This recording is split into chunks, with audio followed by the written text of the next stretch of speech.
Go look at them, tugging on my heartstrings, and I was like, okay, I'll go look. And I went and looked and fell in love with them, and we brought them home. One of them was named Bobo, and one of them was Rowdy Girl. That's who I named Rowdy Girl. Bobo died very young. She had a failure to thrive disease. She just never could come out of whatever it was. She was just very, very weak as a baby. But Rowdy Girl thrived. She was a bouncing little cute thing, and I would feed her twice a day, and I wasn't vegan. I was still eating steaks and, hamburgers. The disconnect, is so powerful because we are programmed, from birth, even beyond birth. We are programmed as a culture, as a world, to eat animals and to use them. It's part of our DNA. We're really programmed that way. And so I never thought anything about it, feed the animal, love Rowdy Girl, and eat a steak while I'm feeding her. Today, I think, my God, the disconnect is unbelievable. But anyway, so I fell in love with little Rowdy Girl, and she was my vegan. A lot of people have that particular person that they talk to or that led them to becoming vegan. Rowdy Girl was mine. She took me down like a looking glass, like Alice in Wonderland. I would go down a rabbit hole when I was feeding her, and I would stare into the world of the cows. The world of the cows was so different than what it was before I started feeding Rowdy Girl. Before I started feeding Rowdy Girl, there was just cows out there. Just a bunch of cows out in the pasture, so what? When I started feeding Rowdy Girl, I started seeing them. I started seeing who they were, not what they were. I actually started seeing personalities emerge. But it only happened when I was feeding Rowdy Girl. Like when I stopped feeding Rowdy Girl, it's like it went away. Something was happening when I was feeding Rowdy Girl. I was able to watch the mothers and their babies, the babysitters, the community of the cows. They have a community. You couldn't have told me that before. Yeah, right. Cows have a community? Really? They have a babysitter. What are you smoking? But no, I promise you, they have babysitters. I watched it. I watched it happen. I watched Tippy, go up to the mama, and when the mama was feeding the baby, and I'd watch the mama go off so she could get grass and she could feed, and Tippy would take the baby and take it over to a tree and stay with it until the mama came back. I watched him do that time and time again, Tippy. And so I was like, oh my God, this is unbelievable. So this is the world I started living in. I would feed Rowdy Girl, and I would be very engrossed in the world of cows and the community. I felt like I was a cow, basically, like, and then when I'd come out of it, and I was a rancher's wife. Nope. Can't, don't feel any of that. Can't feel that. You can't feel feelings for your food. Nobody can feel feelings for their food, and particularly do not name them cows. That's what I was told over and over and over and over. Do not name them cows. We have a name, why not? But when they started going off into the sale barn, that's when, into the red trailer, that's when it all became very real to me. So,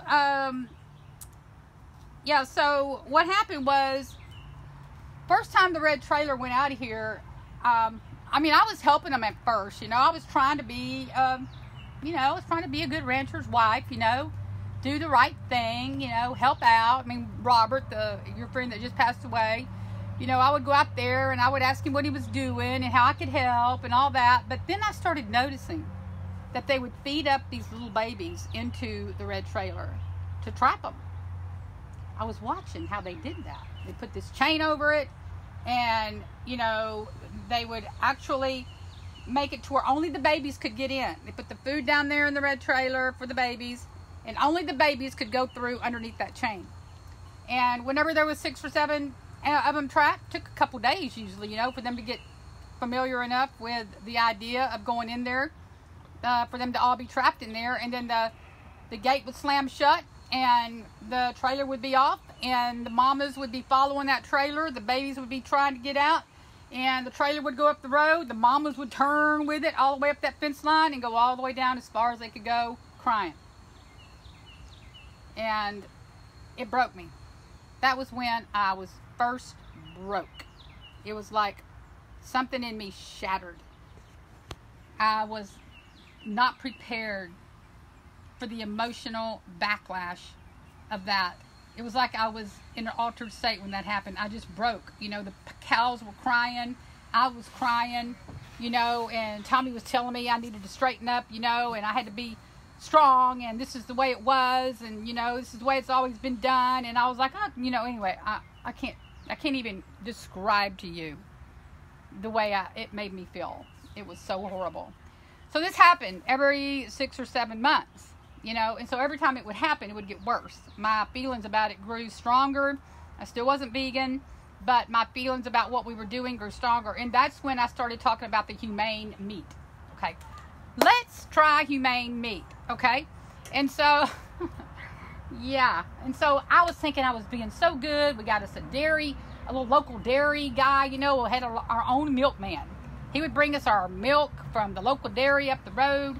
Had Polly on it, had Mary on it, Betsy, you know, whatever cow the milk came from, the name of the cow was on top of the mason jar. And so I thought I was being so good. I knew the cow I was drinking the milk from. We'd get the butter, we'd get the cheese. We did everything like that. And then I told Tommy, I said, why do we sell our cows and buy our meat from Kroger? Why do we sell the cows but not eat them ourselves? Those of you that are recovering ranchers, why do you think? Well, you don't want to see that process of your very own pet. Well, we didn't. Yeah, you don't want to. You can't eat somebody you know. Yeah. And that was what Tommy said. You know, he said, I can't eat them. I know who they are. You know, and I was like, oh really? Oh, so you can eat the ones from the store? That isn't what I said. Well, I said I don't want to eat a cow I know. That's it. I don't eat that much beef anyway. I can go get some down at Kroger. And that's what he said. So let's she goes, you're a hypocrite.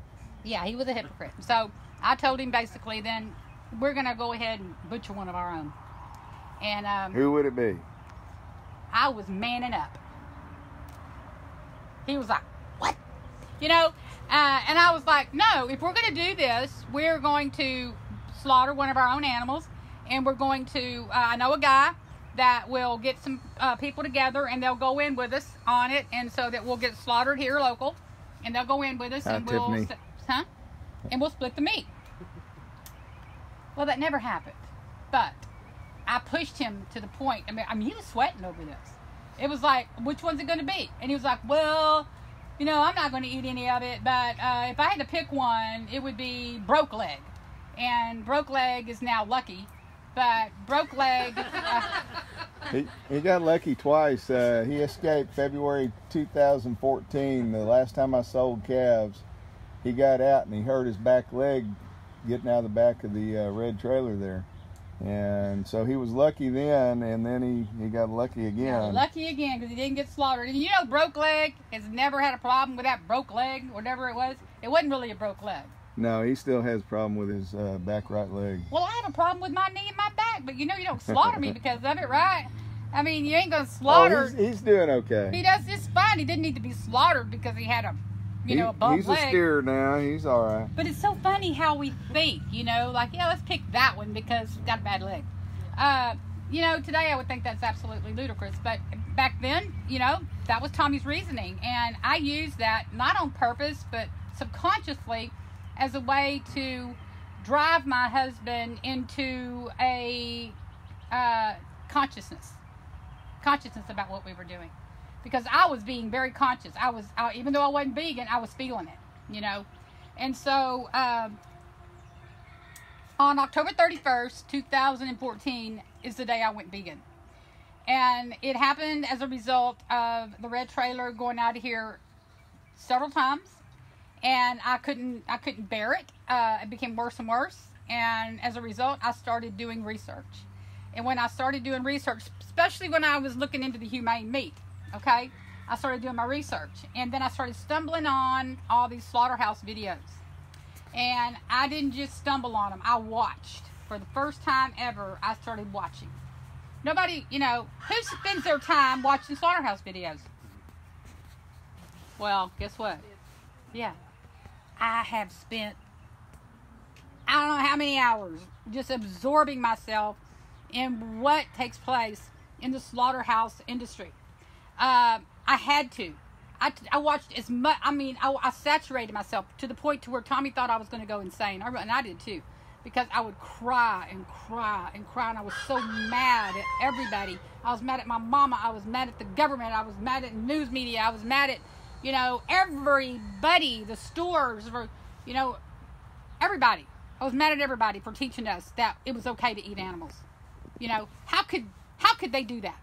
And do they look at this? This should be taught in schools. Why you let your kids go to school, eat cheese and drink milk, and put a happy smile on their face like they're getting a Happy Meal, and there ain't no happiness there. There's no happiness in those Happy Meals, period.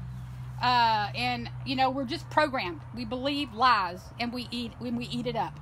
We're programmed to believe lies and eat them up. And I started seeing that with my own eyes. And I became, like you're seeing me right now, I'm really pissed. And I didn't like it. And so it took me a little bit. I didn't even know I was going to go vegan that day. I stumbled upon a documentary, or not a documentary, but a little bitty mini thing on carnism by Melanie Joy. And Melanie Joy is a PhD. If you don't know who she is, look her up. She has a great dissertation on carnism. And there was a family eating a big pot of, not a pot roast, but a beef stew.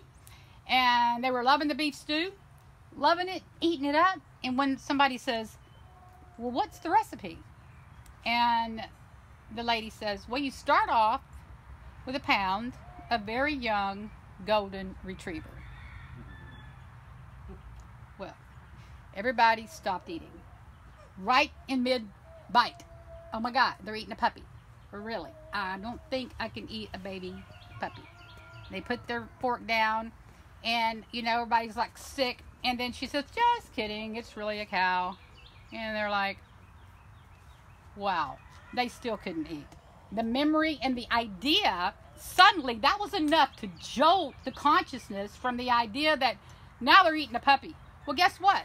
They're eating a little baby calf too, all the meat that people eat today, it's babies. We literally are a society that eats on babies. We eat babies. And if we are drinking milk, we are contributing to the veal industry. There's no two ways about it. You have to know the truth. You have to know that if you're eating animals, most the animals that you're eating are babies. And most of and if you're drinking milk and cheese, it's the veal industry. And I can tell you more about that if you want to know later. But so I went vegan on that day because we went to his mother's house, and we were having a big Halloween party there for all the kids. A lot of family was there, and she was serving beef stew that same day that I'd watched that video. And when I saw her come out with that pot of beef stew, I froze. And she tried to serve it to me, and I could not have any of it. She said, well, don't you want some stew? And I'm like, no, ma'am, I can't eat that. And I don't know who I was talking to. I don't know if I was talking to her or the air or myself. And she says, well, why not? And I said, because this was my answer. God strike me dead. This was my answer. Because it has floating, dead, hacked up animal parts in it. I called it out on the carpet. My whole family was there, and they all... I had just retired. I was getting ready for a nice, relaxing time in my life, and I had no idea what was in store. I didn't know I was going to say that. It came right out of my mouth. It's got floating, dead, hacked up animal parts. I said it twice because she asked me, what? And I was like, she says, well, Renee, you can pick it out. I was like, no, ma'am, there's no more picking it out for me. And that's when I knew, right then and there, that I'd crossed the line. Finally. Y'all, going vegan in our culture is not easy. It's difficult. We're so conditioned. But that was the moment of